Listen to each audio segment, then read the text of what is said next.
Hello friends, welcome back to this channel. दोस्तों, इस video में यूको बैंक के लिए हम लोग बातचीत करेंगे, लेकिन उससे पहले आप लोगों से रिक्वेस्ट रहेगी कि अगर आप चैनल को फर्स्ट टाइम देख रहे हैं, प्लीज़ सब्सक्राइब करके बेल आइकन को हिट कर लीजिए ताकि आपको वीडियोस की नोटिफिकेशन दोस्तों मिलती रहे। और दूसरी चीज़ कि अगर आप डीमैट या ट्रेडिंग अकाउंट ओपन कराना चाहते हैं, डिस्क्रिप्शन बॉक्स में लिंक आपको एक मिल जाएगा। लेकिन चलिए आइए बात करते हैं। उससे पहले हम जानेंगे आज की क्या सिचुएशन है। देखिए, यूको बैंक आज ओपन हुआ 12.00 पे 12.15 का हाई बनाया है और 12.00 से अभी तक का लो नहीं है। अगर हम टोटल वॉल्यूम देखें तो 6,54,728। अगर हम मार्केट कैप देखें तो 14,347 करोड़ रुपए। यूको बैंक का 52 वीक लो 10.75 का है और हाई है 15.90 का। दोस्तों, अगर हम इसके स्टेक होल्डिंग पैटर्न की बात करें तो दिसंबर क्वार्टर तक प्रोमोटर्स यानी भारत सरकार के पास 95.39% की हिस्सेदारी है, जबकि पब्लिक के पास 3.26% और एफआईआईज के पास 0.07% और डीआईआईज के पास 1.28% है। दिसंबर क्वार्टर में टोटल 310 करोड़ का नेट प्रॉफिट जनरेट किया था इस बैंक ने। वहीं हम एक क्वार्टर पहले जाके देखें सितंबर क्वार्टर में तो 205 करोड़ का प्रॉफिट जनरेट किया गया था स्टैंड अलोन बेसिस पे। दोस्तों, आपको बताना चाहूँगा यूको बैंक के अंदर जब हम किसी बैंक की बात करते हैं तो एसेट क्वालिटी के ऊपर हमें ज़रूर ध्यान देना चाहिए, यानी नॉन परफॉर्मिंग एसेट्स की क्या सिचुएशन है। दिसंबर को हम देखेंगे सितंबर से कंपेयर करके, जनरली हम क्वार्टर बाय क्वार्टर ही इसे देखते हैं। तो ग्रॉस नॉन परफॉर्मिंग एसेट्स को हम बाय वैल्यू देखेंगे तो सितंबर क्वार्टर में 10,909 करोड़ का जीएनपीए था, जबकि दिसंबर क्वार्टर में 10,042 करोड़ का है। तो देखिए यहाँ पे जीएनपीए के अंदर थोड़ी कमी आई है, इसका मतलब कि अच्छी बात है, लेकिन बहुत ज़्यादा गिरावट नहीं है। परसेंटेज में देखिएगा तो 8.98% से गिर के 8% हो गया है, यानी 0.98% का यहाँ पे रिडक्शन हुआ है जीएनपीए के अंदर। Good sign. नेट एनपीए की बात करें वैल्यू के टर्म्स में तो 3,854 करोड़ का सितंबर क्वार्टर में था और दिसंबर क्वार्टर में 3,333 करोड़ का। परसेंटेज ऑफ एनपीए की बात करें एनएनपीए तो 3.37% सितंबर क्वार्टर में, जबकि इस बार 2.81% निकल के आया, तो इसमें भी रिडक्शन हुआ है। इट्स अ गुड साइन, अच्छी बात है। अब देखना होगा मार्च क्वार्टर का जो भी डेटा होगा, that will be very interesting to know. लेकिन उससे पहले दोस्तों आपको बता दूं, यहाँ पे एक खबर आ रही है कि यूको बैंक जो है, यहाँ पे दो खबरें एक्चुअली मैं आप लोगों से डिस्कस करूंगा। पहली खबर तो ये है कि यूको बैंक लिमिटेड नहीं, एक पीएसयू बैंक है। यूको बैंक जो है 3% की हिस्सेदारी एक्वायर करने जा रहा है डेट रेजोल्यूशन कंपनी के अंदर, जिसका नाम है IDRCL। जी हाँ, IDRCL का मतलब है IDRCL, इसका मतलब है दोस्तों एक तरीके की एसेट रिकंस्ट्रक्शन कंपनी है, यानी इंडियन, अब देख सकते हैं यहाँ पे India debt resolution company limited IRDCL, जिसको हम शॉर्ट में बोल सकते हैं। इसके अंदर 3% की स्टेक जो है यूको बैंक खरीदने जा रहा है। और उसके पीछे का कारण क्या है?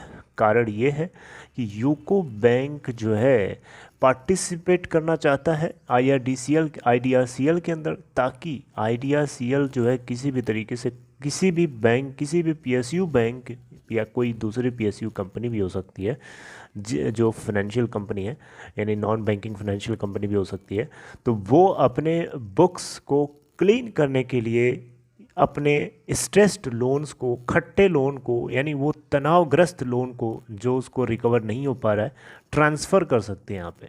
जिस तरीके से national asset reconstruction company limited NARCL जिस तरीके से भारत सरकार ने फॉर्म किया है, जिसको हम बैड बैंक के नाम से जानते हैं, जो काम वो उसका है, जो फंक्शन उसका है, सेम फंक्शन IDRCL का भी है। ये भी एक तरीके से देखा जाए तो डेट रिहेबिलिटेशन कंपनी है, जो PSUs के स्ट्रेस्ड एसेट्स को ट्रांसफ़र करके उनके बुक्स को क्लीन करती है। मेरी बात समझ रहे हैं? तो यहाँ पे यूको बैंक ने 3% की स्टेक जो है एक्वायर किया है। टोटल यहाँ पे ट्रांजैक्शन वैल्यू है 1.50 करोड़, यानी 1.5 करोड़ रुपए में यूको बैंक ने 3% की हिस्सेदारी IDRCL के अंदर खरीद लेगा।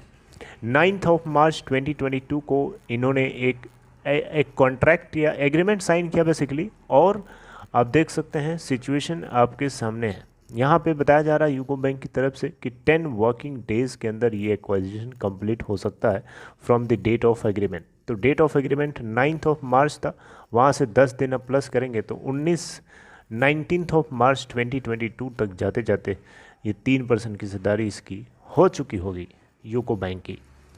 ओके, सो अब ये एक खबर थी। दूसरी खबर आपको बता दूं, यहाँ पे दूसरी खबर ये है कि यूको बैंक ने अपने इंटरेस्ट रेट्स को बढ़ाया है थोड़ा सा। लॉन्ग टर्म डिपॉजिट्स अगर आप करते हैं या अगर आप करने के इच्छुक हैं तो आपके लिए गुड न्यूज़ है। यहाँ पे 5 साल और उससे ज़्यादा के लिए जो डिपॉजिट्स करते हैं उन लोगों के लिए इंटरेस्ट रेट में हाइक किया, आप देख सकते हैं।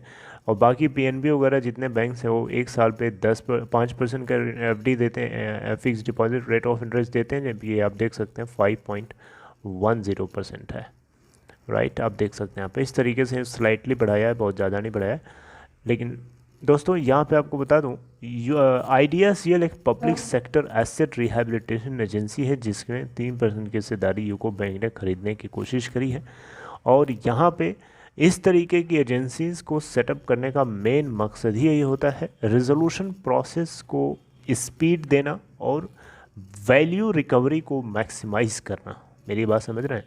जैसे कोई कंपनी है, फॉर एग्जांपल आरकॉम है, आरकॉम को रिजॉल्व नहीं किया जा रहा है, अभी तक नहीं हो पा रही है, लेकिन कोई अगर फास्टेस्ट रिजोल्यूशन प्लानर होता है यहाँ पे तो उसको जल्दी से रिजॉल्व कर सकता था, और उसी के लिए स्ट्रेस्ड एसेट रिकंस्ट्रक्शन कंपनीज को बनाया जाता है। तो NARCL बैड बैंक को इसीलिए बनाया गया है।